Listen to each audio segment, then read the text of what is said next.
नाज़रीन, हैदराबाद में वकीलन तरफ़ां शहीद ज़ुल्फ़िकार अली भुट्टो जी 94वीं सालगिरह मल्हाई वई। इन हवाले सां वकील अॻुवाणनि महबूब न्यूज़ जे रिपोर्टर शहबान सोलंकी सां वीचार हिन रीति वंडिया आहिनि। ये अॼु असांजे क़ाइदे अवाम शहीद ज़ुल्फ़िकार अली भुट्टो जी 94वीं सालगिरह आहे।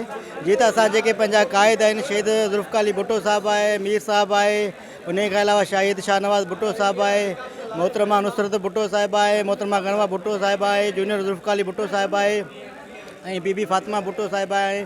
असां सभिनी जे जॾहिं बि माना सालगिरह हूंदी आहे त असां बार में प्रोग्राम कंदा आहियूं। सभु दोस्त जेके बि असांजा वकील आहिनि उहे सभु असां सां गॾु हूंदा आहिनि। हीअ जेका पाकिस्तान पीपुल्स पार्टी आहे, शहीद भुट्टो इन जो बानी शहीद ज़ुल्फ़िकार अली भुट्टो साहिबु आहे ऐं हीअ जेका आहे असां उन नज़रिए जे पोयां उन नज़रिए ते हलूं पिया। इंशाअल्लाह असांखे उमेदु आहे त हीअ जेका हींअर हुते ज़रदारी लीग हले पई उहा ख़तमु थींदी ऐं असांजी जेका असुल पार्टी आहे बीबी फातिमा भुट्टो ऐं जूनियर ज़ुल्फ़िकार अली भुट्टो जी क़यादत में जेको इंशाअल्लाह असांजी ईंदड़ हुकूमत असांजी हूंदी। एडवोकेट कासिम जलाली दाऊद पोटो, हाई कोर्ट हैदराबाद जो वकील आहियां ऐं पीपल्स लायर फोरम शहीद भुट्टो जो सां मुंहिंजो तालुक़ु आहे।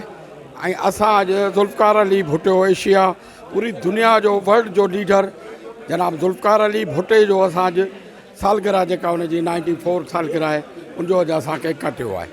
असां हिते पाण में मुतहद थी पंहिंजे वकीलनि दोस्तनि मिली इन ॻाल्हि खे असां जेको आहे न भरपूर कयो आहे त ज़ुल्फ़िकार अली भुट्टे जो जेको मिशन आहे उहो जेको दुनिया जे लाइ आहे, जेको मुसलमाननि जे लाइ हो, उनखे असीं अॻिते वधायूं।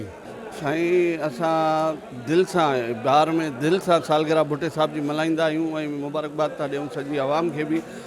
शहीद जो जेको पैगाम आहे उहो असांजे लाइ रस्तो ॾेखारे थो, आवाम खे रस्तो ॾेखारे थो। त असां जॾहिं शहीद एटम बम जे लाइ कोशिशि कई त असीं गाह बि खाईंदासीं, एटम बम ठाहींदासीं। हाणे क़ौम इन रस्ते खां हटी चुकी आहे।